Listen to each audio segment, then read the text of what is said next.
Hey TechnoStuds! When you first start taking a look at subnet mask, it can be a little confusing at first. The numbers look really odd, but as long as you know the binary, what's happening behind the scenes, it really makes a lot of sense and it's really simple to understand. So let's jump into subnet mask and learn a little more about subnet masks.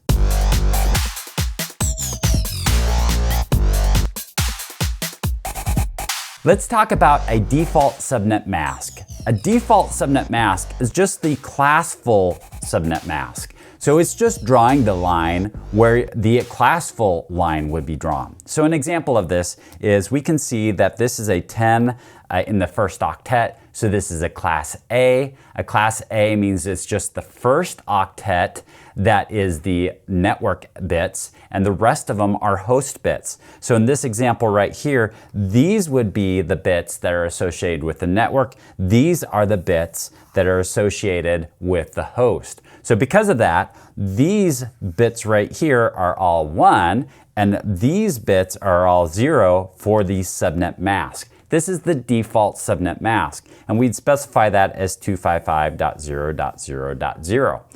And the CIDR notation for this would be 10.0.0.0/8. I will just drive home one point about this, is the default subnet mask really didn't exist. It really wasn't a necessary thing when you had classes.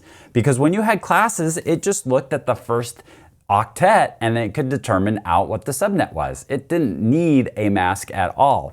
But when subnets came by, then we had to have a subnet mask that specified where the line was drawn. And if you draw the line where a classful line is at, then it just becomes a default subnet mask.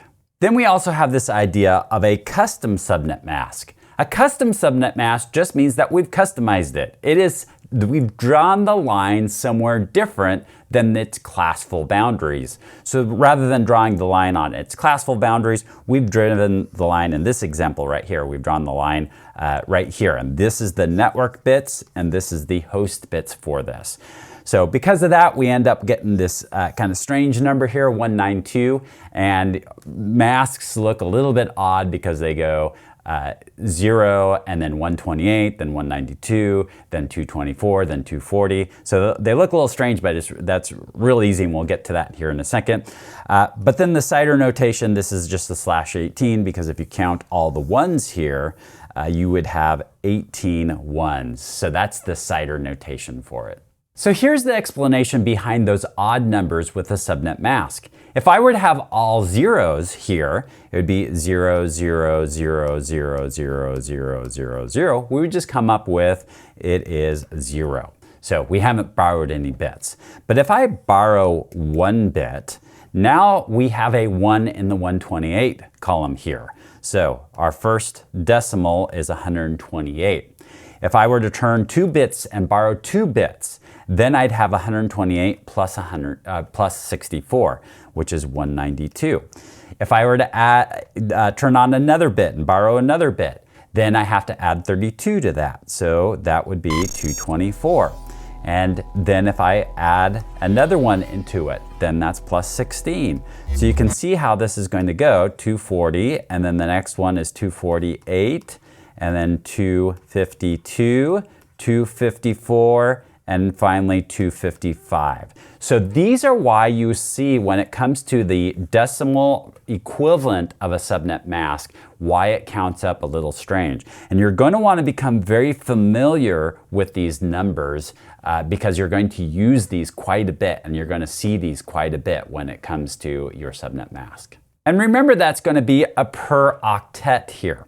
So if I'm drawing the line here, these are all going to be 0 here, and it's going to be 0. But if I start moving the line right here, then this becomes a 128. And then next would be a 192. So I'll do a 192 in here.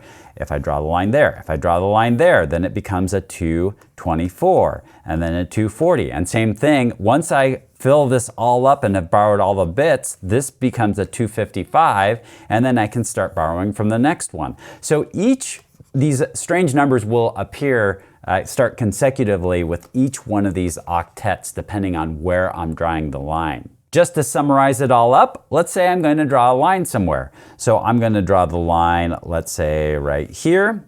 And then these are all ones here, specifying these are the network bits. So what I've borrowed here is I borrowed all 8 of these in this octet right here. So that's going to be 255. And then I borrowed 5 right here. So 1, 2, 3, 4, 5. So I'm going to add 128 plus 64 plus 32 plus 16 plus 8. And then the rest of these are going to be zeros here. So if I were to do that, then let's see, this is 128, 192, 224, 240, 248. So the answer here is going to be 248.0. So that is how we figure out the subnet mask.